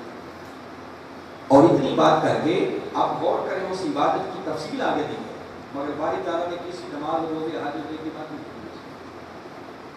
فرمایا وہ عبادت کیا ہے، بات یہاں سے شروع کی، وَبِالْوَالِدَيْنِ إِحْسَانًا، عبادت یہ ہے کہ سب سے پہلے اپنے والدین کے ساتھ احسان کرو، وَبِذِي الْقُرْبَىٰ، پھر قریبی رشتہ داروں کے ساتھ احسان کرو، وَالْيَتَامَىٰ، پھر یتیموں کے ساتھ احسان کرو، وَالْمَسَاكِينِ، پھر مسکینوں کے ساتھ۔ آگے پھر لمبی آیت ہے، یہی مضمون آگے چلنا۔ اللہ رب العزت نے پوری کی پوری آیت میں جو عبادت کا تصور دیا، اس پوری عبادت کا تعلق ہی اللہ کی مخلوق کے ساتھ۔ سورہ الحاقہ رونگٹے کھڑے کر دینے والا مقام ہے۔ اپنے من کے کاموں سے سنے اللہ رب العزت نے کس انداز میں اس مقام کا قیامت کا دن ہوگا، لوگوں کو اعمال نامے دیں، کسی کو اعمال نامہ دائیں ہاتھ میں مل رہا ہوگا، کسی کو بائیں ہاتھ میں۔ اب باری تعالیٰ نے اس قیامت کے دن کی منتقشی کی ہے، ذرا غور سے سنیں باری تعالیٰ کیا فرما رہے ہیں۔ قرآن کا ایک ایک حرف بھی وہ ہے جس میں شک کی دنیا چاہیے۔ فرمایا جب قیامت کا دن ہوگا، وَأَمَّا مَنْ أُوتِيَ كِتَابَهُ بِشِمَالِهِ، وہ جس کو قیامت والے دن اس کا اعمال نامہ بائیں ہاتھ میں دیا جائے گا۔ فرمایا جب اس کو اعمال نامہ بائیں ہاتھ میں ملے گا، فَيَقُولُ یا لیتنی لم یؤتا کتابیہ، عرض کرے گا کاش آج مجھے یہ اعمال نامہ نہ دیا جائے، وَلَا أَدْرِي مَا حِسَابِیَہ، اور نہ میں آج اس حساب کے دن کو جانتا ہوں۔ یا لیتہا کانت القاضیہ، وہ کہے گا کاش اس سے پہلے ہی موت نے میرا کام تمام کر دیا، مجھے دیکھنا ہی نصیب نہ ہوگا۔ آج میرے بال نے مجھے کچھ فائدہ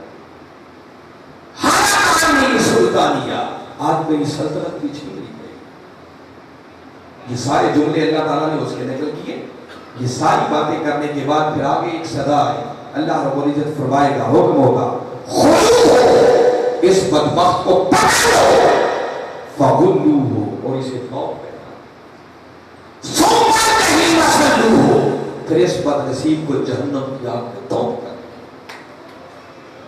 اب سنیں جو میں اپنی بات سنانے والا ہوں، خاص طور پر یہ ساری سزا کس بدبخت کے لیے آگے ہوگا، ثم فی سلسلۃ ذرعها 70 ذراعا فاسلکوہ، حکم ہوگا آگے اس بد نصیب کو 70 ہاتھ لمبی زنجیروں کے اندر جھگڑ تاکہ اسے حرکت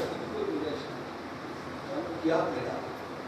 اور آگے اب باری تعالیٰ بتانے لگے ہیں کہ یہ سزا کس بد نصیب، فرمایا کہ وہ بد نصیب ہے انہو کان لا یؤمن باللہ العظیم، جو عظمتوں والے رب پر ایمان نہیں رکھتا، مانتا نہیں تھا کہ اس کی بارگاہ بھی کرتا۔ اور یہ ساری بات کر کے آگے اس پورے رکوع کو پڑھ لیجیے گا جو اگلا جملہ سننے والی، اس کا ایک ہی قصور ہے، ایک ہی جرم بتایا جا رہا ہے، جس جرم کی پاداش میں اسے اتنی بڑی سزا ملے گی۔ بتایا جائے گا یہ وہ بدنصیب تھا وَلَا يَحُضُّ عَلَىٰ طَعَامِ الْمِسْكِينِ، جو محتاج کو بھوکے کو کھاتا نہیں۔ آگے کسی نماز پڑھنے کا ذکر نہیں ہے کہ نماز نہیں پڑھتا تھا، روزہ نہیں رکھتا تھا، حج نہیں، کسی ایک بات کا بھی ذکر ہے، ایک ہی گناہ ہے، ایک ہی جرم ہے کہ ہم نے بڑا نماز رکھا تھا مگر میری غریب مخلوق کو، محتاجوں کو کھانا نہیں کھلاتا تھا۔ آج اس جرم کی پاداش میں اس بدبخت کو پکڑو، تاپ میں رکھو اور 70 ہاتھ لمبی زنجیروں میں جکڑ کر اس کو جہنم کی آگ میں دھونک دو۔ کس جرم میں؟ کہ بھوکوں کو کھانا نہیں۔ یہ ایک انداز ہے۔ اور اب دوسرا پہلو سنیں، آپ کے ایمان پر ایک بہار آ جائے کہ باری تعالیٰ نے ایک اور بات کی۔ سورہ روم قرآن پاک کا 30واں سورہ، اور اس 30ویں سورے کی آیت نمبر 38 کو کبھی پڑھیں۔ ایمان افروز بات ہے، اس کو من کے کانوں سے سنیں اور کبھی خلوت میں بیٹھ کر جا کر یہ آیت کو پڑھیے گا، اس تصور میں گم ہو کر کے اللہ رب العزت نے کیا بات کی۔ سورہ روم میں فرمایا فَآتِ ذَا الْقُرْبَىٰ حَقَّهُ وَالْمِسْكِينَ وَابْنَ السَّبِيلِ۔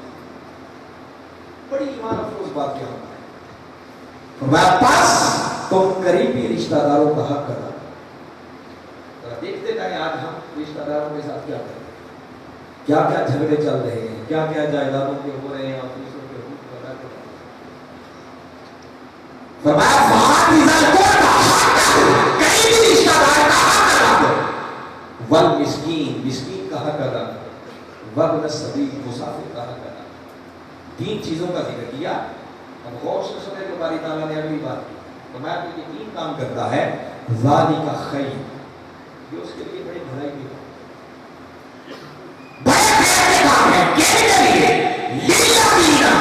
یریدون وجہ اللہ، فرمایا یہ 3 کام ان کے لیے بڑے پیار کے ہیں کہ جو یہ وہ سہانا لمحہ بھی آ جائے کہ اس مولا کے حسن کی ایک جھلک مل جائے۔ یریدون وجہ اللہ، وجہ چہرے کو کہتے ہیں، وجہ اللہ، اللہ فرمایا تو یہ سمجھنا رکھتے ہیں، یاد رکھتے ہیں، سوچتے ہیں کہ کبھی تو وہ سبحانہ لمحہ ہے کہ وہ مولا اپنے حسن مطلق کے پردے اٹھا کر ایک چھایا پیدا کرتی۔ فرمایا تو میرے حسن کی طرف رکھتے ہیں، انہیں چاہیے کہ پہلے نمبر پر قریبی رشتہ دار کا حق۔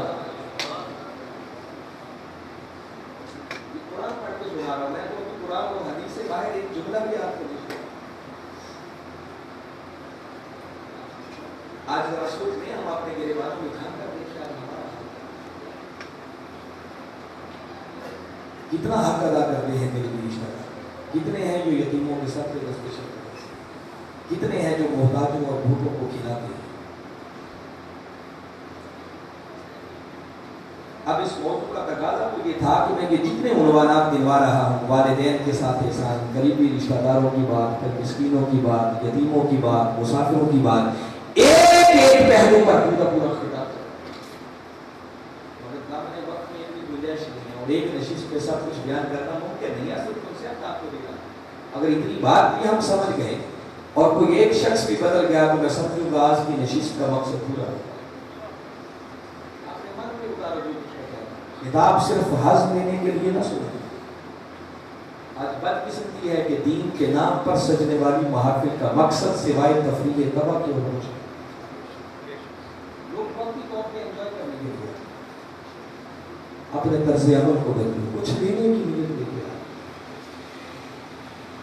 کبھی تو زندگی میں وہ لمحہ آنا چاہیے نا کہ برائی کی طرف اٹھتے ہوئے قدم رک جائیں اور نیکی کی طرف بڑھیں۔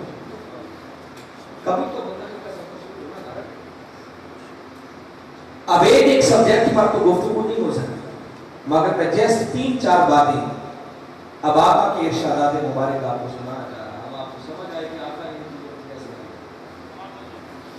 بار بار قرآن پاک میں یتیم کی بات ہے، اور باری تعالیٰ نے یہاں تک فرما دیا جو یتیم کے سر پر دست شفقت نہیں رکھتا، فرمایا یوں ہے جیسے وہ میرے دین کا انکار کرتا۔ میرے آقا نے فرمایا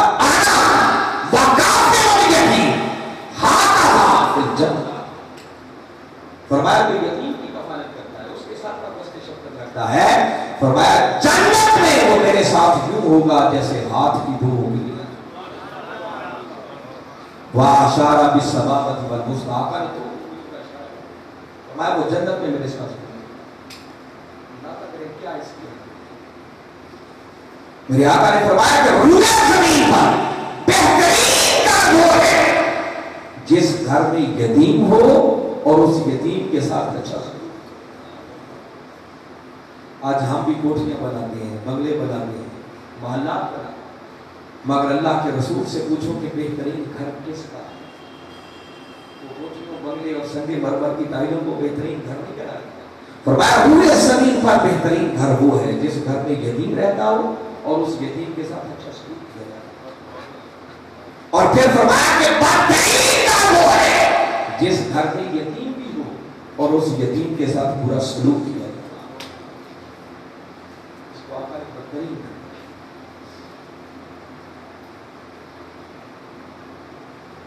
مسافروں کی بات بار بار آئی، میں ایمان افروز بات سنا، مسافر کوئی مہمان، میرے آقا نے ارشاد فرمایا کہ اللہ جس قوم کے ساتھ، جس گھرانے کے ساتھ بھلائی کا ارادہ کرتا ہے، خیر کا ارادہ کرتا ہے، فرمایا اللہ اس کی طرف ایک تحفہ بھیجتا ہے۔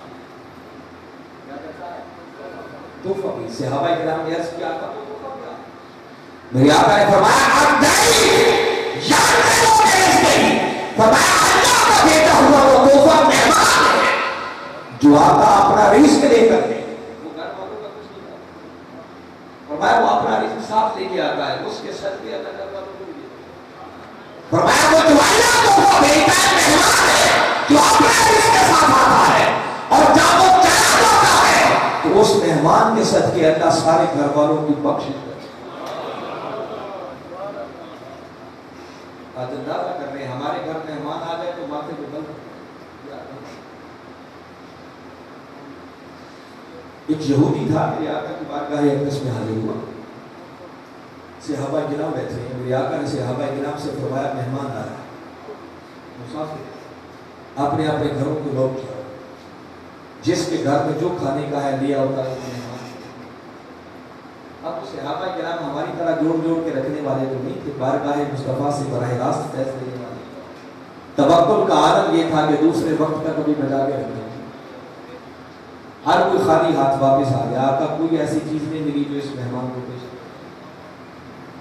میرے آقا نے چند صحابہ کرام کے وفد کو بھیجا، فرمایا جاؤ میری لخت جگر سیدہ کائنات کے دروازے پر اور ان کو پیغام دو کہ آپ کے بابا نے بھیجا ہے، یہودی مہمان آیا ہے، کھانے کو کچھ ہے تو آپ کو کہ مہمان قربان جائے اس گھرانے کی سخاوت۔ سیدنا سلمان فارسی رضی اللہ تعالیٰ عنہ خود اس وفد کے گئے، آقا کا پیغام پہنچایا، اندر سے جواب آیا کہ گھر میں ایسی کھانے کی چیز تو نہیں ہے جو مہمان کی خدمت میں پیش کی جا سکے، تاہم یہ میری چادر بھیجاؤ، اسے فلاں یہودی کے پاس بھیجنا، اور جو پیسے ملے کھانے پینے کا سامان لے جاؤ تاکہ میرے بابا کی بارگاہ میں آنے والا مہمان خالی نہ ہو۔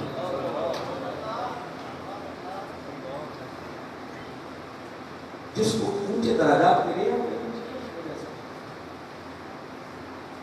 مسجد بنتی ہے، صحابہ کرام کی صفیں بنی ہوئی، آقا امامت کے مسئلہ پر کھڑے، امامت کہیں نہ قریب تھا کہ میرے آقا اللہ اکبر کہہ کے نماز پڑھا، کہ ایسے میں مسجد کے باہر سے آواز آئی، اے محمد صلی اللہ علیہ وسلم، ایک محتاج میری حاجت کو قربان جاؤ اس نبیوں کے امام کے طرز عمل پر۔ میرے آقا نے امامت کا مسئلہ چھوڑ مسجد سے باہر تشریف لیا، پہلے اس حاجت کی حاجت پوری کی اور پھر مصلی پر جا کر اللہ کی نماز۔ آج ہم نے اسلام کو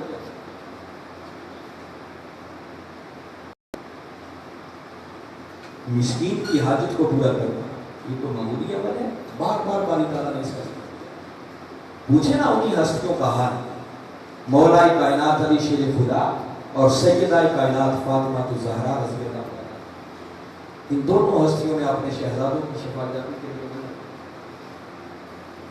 کہ اللہ ان کو صحت عطا کرے، ہم 3 روزے رکھیں۔ روزے رکھنے کا وقت آیا، پہلا روزہ رکھا، سارا دن بھوک اور پیاس کی حالت میں گزارا، شام ہوئی، قریب تھا کہ روزہ افطار کر لیں۔ اب ان کے دسترخوانوں پہ ہماری طرح 10 ڈشیں تو نہیں سکی ہوئی۔ ملک عرفان صاحب نے رات افطاری کروائی ہے، پتہ نہیں کیا کیا اللہ کی نعمتیں ہوئی، اللہ ان کو وقت کرتے عطا فرمائے۔ مگر میں اس گھرانے کی بات کر رہا ہوں، میرا چشمے تصور میں لائے گا کیا ہوگا جو کی خشک ہوگی، کیا کھجوریں یا سادہ پانی، بس قریب تھا کہ لقمہ توڑ کے منہ میں ڈال دے، دروازے پر ندا آئی، آواز آئی کہ میں مسکین ہوں، کوئی ہے جو آج مجھ بھوکے کو کھانا کھلا دے۔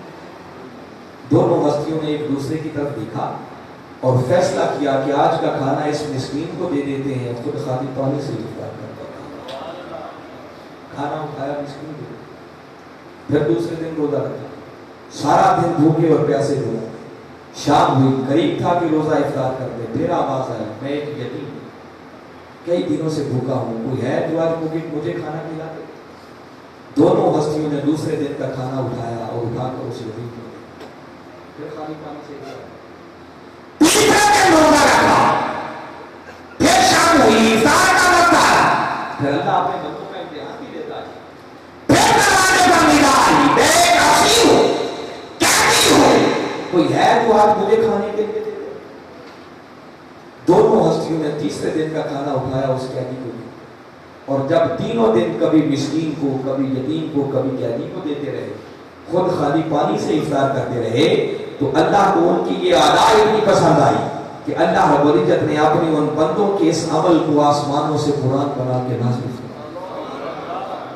سورہ طٰہٰ کی آیات فرمایا وَيُطْعِمُونَ الطَّعَامَ عَلَىٰ حُبِّهِ مِسْكِينًا وَيَتِيمًا وَأَسِيرًا إِنَّمَا نُطْعِمُكُمْ لِوَجْهِ اللَّهِ لَا نُرِيدُ مِنكُمْ جَزَاءً وَلَا شُكُورًا۔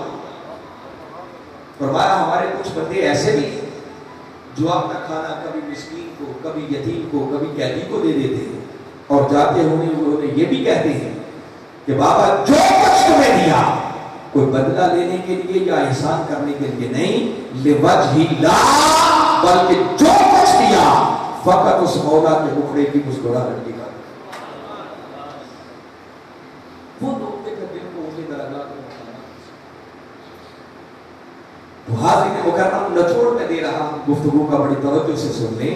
اگر چاہتے ہیں کہ اللہ کا بندہ بنے، اپنی عظمت کے راز کو پائے، تو دوستو اس انسانی عظمت کا راز 10% حقوق اللہ کے اندر ہے، اور 90% اس عظمت کا راز حقوق العباد کے اندر ہے۔ اگر صحیح معنوں میں اس کا بندہ بننا چاہتے ہو تو پھر ہمیں انسان کی قدر کرنا، اللہ کی مخلوق کا حق ادا کرنا۔ میں تو اپنی 10% کی بات کر رہا ہوں نا، یاد رکھیں یہ جو 10% حقوق اللہ ہیں اللہ کے حقوق، مگر میرا ایک انالیسس ہے اللہ اپنے یہ حقوق بھی اس وقت تک قبول نہیں کرتا جب تک کہ پہلے اس کے بندوں کے حقوق ادا ہو۔ چار ہے نا، نماز، زکات، روزہ اور حج، ان کو ذرا ریورس آرڈر میں لینے میں ایک جملہ عرض کرتا، بس آگے بات کو میں وائنڈ اپ کر رہا اور انشاءاللہ اب یہ ایک بڑا اہم ایران ذرا ان چاروں کو سنتے۔ حج خالصتاً اللہ کی عبادت ہے، اس کا مگر اس نے اپنے محبوب کے ذریعے یہ اعلان کروا دیا ہے کہ خبردار اس وقت تک میرے گھر میں آنے کی اجازت نہیں ہے جب تک پہلے وہ لوگ جو آپ پر ڈیپینڈ کرتے ہیں، آپ کے والدین ہیں، آپ کے بیوی بچے ہیں، فرمایا جب تک ان کے حقوق کو ادا نہ کر، ان کی کفالت کا انتظام نہ کر لو، خبردار اس وقت تک میرے گھر میں آنے کی اجازت نہیں۔ پچھلوں کو کس کے رحمت کرم پر چھوڑ، میں پہلے ان کا انتظام کرو پھر میرے گھر میں آنا، اور اگر ویسے چھوڑ کے آگے تو فرمایا مجھے کوئی حاجت نہیں ہے تمہارے گھر، وہ اللہ کے بندوں کے ساتھ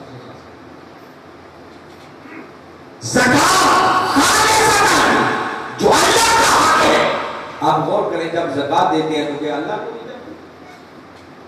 دیتے تو اس کے غریب مخلوق کو. تو زکات ساری کی ساری اس کا تعلق ہی اللہ کی مخلوق کے ساتھ. روزہ اللہ نے سال کے اندر ایک مہینے کی یہ ٹریننگ ہمارے لیے ڈالی اور پھر فرمایا الصوم لی وانا اجزی، فرمایا روزہ خاص میرے لیے اور اس کی جزا. تو کبھی سوچنے کی بات ہے کہ سارا دن بھوکے پیاسے تو ہم رہے تو اللہ کو کیا جو کہتا ہے روزہ میرے لیے، اللہ کو اسے کیا اس کی کروڑ حکمتیں ہیں جو اللہ اور اس کا رسول بہتر جانتا ہے. مگر اس بات کو کوئی شخص نظر انداز نہیں کر سکتا کہ یہ جو اس نے ایک مہینے کی ٹریننگ بھوکے پیاسے رکھنے کے عمل سے ہمیں گزارا، اس کا راز یہ تھا. وہ ہمیں سمجھانا چاہتا ہے، ہمارے اندر احساس پیدا کرنا چاہتا ہے کہ بندے سوچ جب ایک دن کے لیے کھانے پینے کو نہیں ملتا تو شام کو تجھ پر کیا بیتتی ہے. تو سوچ جن میرے بندوں کو سال بھر نہیں ملتا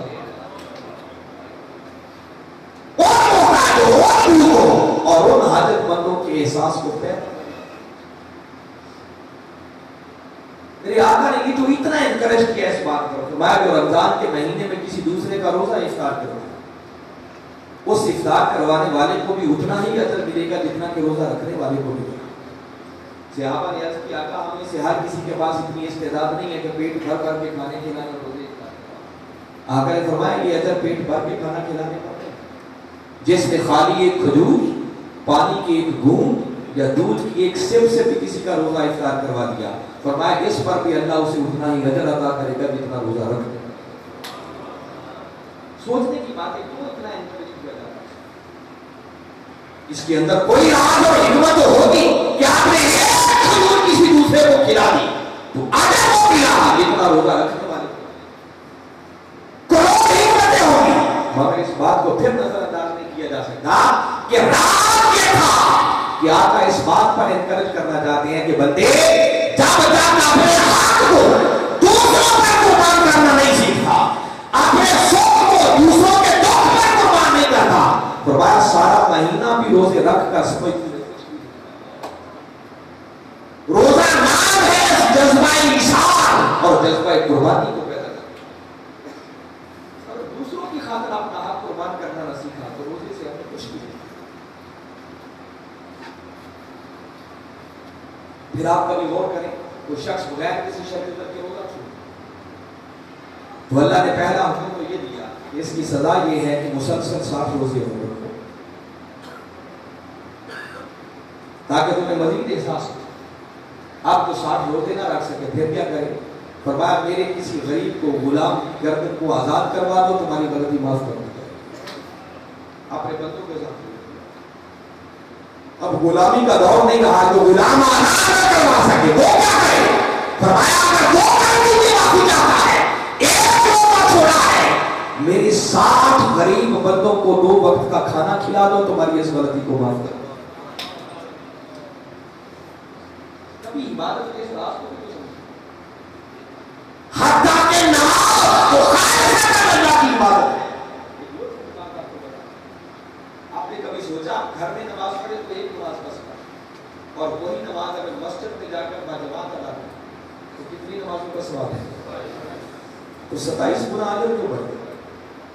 نماز تو آپ نے وہی پڑھی جو گھر میں پڑھ رہے تھے، بلکہ ایک فرق ہے، گھر میں پڑھ رہے تھے تنہا تو خود بول بول کے پڑھ رہے تھے، زبان سے پڑھ رہے تھے، اور جب امام کے پیچھے مسجد میں آ گئے تو آپ چپ کر کے کھڑے ہو جائے. اب زبان بھی خاموش اور اجر آپ کا 27 گنا کیوں بڑھ گیا؟ پھر کروڑ حکمتیں ہوئی مگر اس بات کو نظر انداز نہیں کیا جا سکتا. اللہ نے 27 گنا اجر بڑھایا، اس لیے کہہ دیا مسجد میں آنے پر کہ بندے جب دن میں 5 رکعت کھا کے نکل کر مسجد میں آئے گا تو قریب محلے کے لوگ، معاشرے اور سوسائٹی کے لوگ، ان سے ملاقات ہوگی اور تجھے خبر ہوگی کہ کون دکھ میں ہے کون سکھ میں.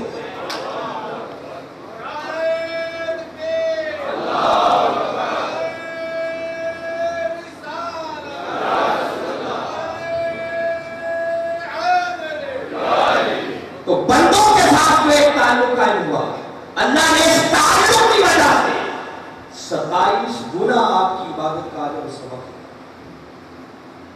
اس لیے دوستوں میں بتا رہا ہوں کہ اگر اللہ کا بندہ بننا چاہتے ہو تو حقوق اللہ کے ساتھ ساتھ اس حقوق العباد کی فکر کرو. اللہ کی مخلوق کے حقوق کا کرو. اس کو ادا کیے بغیر وہ اپنے حقوق کو بھی قبول نہیں. وہ کسی نے بڑی پیاری بات کی ہے کہ اس دیش میں لگتا ہے عدالت میں، اس دیش میں لگتا ہے عدالت نہیں ہوتی جس دیش میں انسان کی حفاظت نہیں ہوتی. اور مخلوق کے خدا جب کسی مشکل میں پھنسی ہو تو سجدے میں پڑے رہنا عبادت.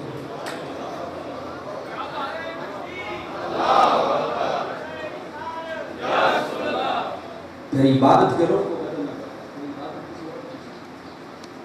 ایسے حالات میں اللہ کی مخلوق کے کام کرنے کے ایسے ہوتا ہے. میں نے آپ کو بتا چکا کہ آقا نے امامت کا مسئلہ نہیں چھوڑا. ایک خاتون نے اپنے بیٹے کو بھیجا کہ جاؤ محمد صلی اللہ علیہ وسلم کی بارگاہ میں کہ حاجت مانگو میری حاجت کو پورا کرو. قربان جاؤ آقا کی سخاوت پر. کچھ نہیں تھا. میرے آقا نے کیا کیا؟ اپنے تن مبارک پر پہنی ہوئی قمیض اتار کر اس کو ہٹا دیا.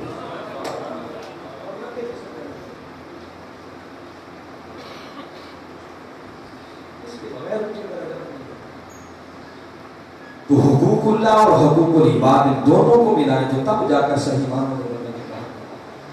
مگر حاضرین مکرم میں چاہتا ہوں کہ میری گفتگو بے ربط اور ادھوری نہ رہ جائے. میں کل کی نشست کے ساتھ اسے منسلک کر دوں. آج اگر آپ غور کریں اپنے معاشرے پر سوسائٹی پر نظر دوڑائیں الحمدللہ اس معاشرے کے اندر حقوق اللہ کی بات کرنے والوں کی کمی نہیں.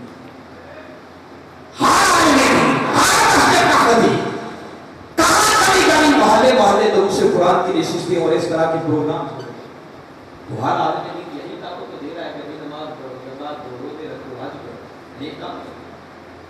اور الحمدللہ آپ کو معلوم ہے کہ ہر سال رمضان المبارک کے مہینے میں آخری عشرے کے اندر 10 روزہ اجتماعی اعتکاف اور اس وقت اس اعتکاف کی انفرادیت یہ ہے کہ کئی سالوں کے بعد وہ ہستی جسے دنیا شیخ الاسلام کے نام سے جو بجا تھا ہمارے صحیح کے مجدد کئی سالوں کے بعد وہ اس سال خود بنفس نفیس 10 دن کے لیے اس اعتکاف میں خود گئے.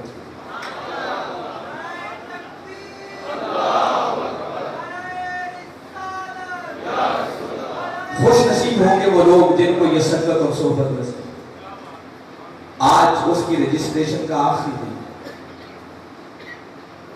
ہر تنظیم کو ایک موقع ملا تھا. یاد رکھیں وہ ہستی کوئی معمولی ہستی نہیں ہے. میں جن کی صحبت اور سنگت کی بات یہ ان ہستیوں میں سے ہیں یہ میری بات مان کی تختیوں پر لکھ لیں گے. وقت آنے والا ہے لوگ اسی طرح تذکرہ کیا کریں گے جیسے آج بابا فرید گنج شکر کریں گے. لوگ خواجہ اجمیر معین الدین چشتی اجمیری کی باتیں لوگ حضور داتا گنج بخش علی اجمیری کو یاد کرتے ہیں. ان ہستیوں میں سے اللہ نے ایک ہستی اس دور میں 10 دن ان کی صحبت میں گزارو تمہیں اندازہ ہوگا کہ اس ہستی کو اللہ نے کیسا بنایا.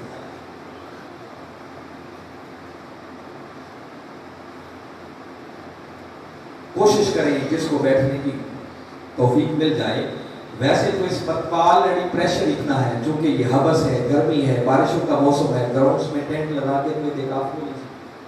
صرف جتنی رہائش کمروں کے اندر ہے اتنے لوگ معتکف ہیں اور انشاءاللہ اس بار اس کو ایکسٹینڈ کر کے کم و بیش 20,000 مرد و خواتین کی گنجائش شامل کر دیں. اور آلریڈی تو آنے والوں کا پریشر اور دباؤ اتنا زیادہ ہے کہ شاید پچھلے سال بھی حالانکہ حضور شیخ الاسلام خود نہیں مگر رجسٹریشن مکمل ہو گئی اور اعتکاف والے دن بھی 2000 کے لگ بھگ لوگ ایسے تھے جو عصر کی نماز کے بعد دروازے پہ کھڑے تھے کہ ہم کوئی ملتان سے کوئی بہاولپور سے کوئی سندھ سے سفر کر کے آیا ہے کہ ہم تو آئے بیٹھے ہیں ہمیں بے شک دور کسی ٹوائلٹ کے قریب کی جگہ دے دو مسجد کے صحن سے باہری جگہ دے دو ہم تو 10 دن اعتکاف بیٹھیں گے. کوشش کرو اس اعتکاف میں شمولیت کی سعادت کی. ممکن ہے کہنے کو یہ بھی باتیں آپ کو بڑی ہلکی محسوس ہو رہی لیکن ان چیزوں کی اہمیت خبر اس دن آئی تھی جس دن قبر یہ نہیں بدلے گا. اب یہ نظام تبھی بدلے گا جب اس دھرتی پر انقلاب آئے.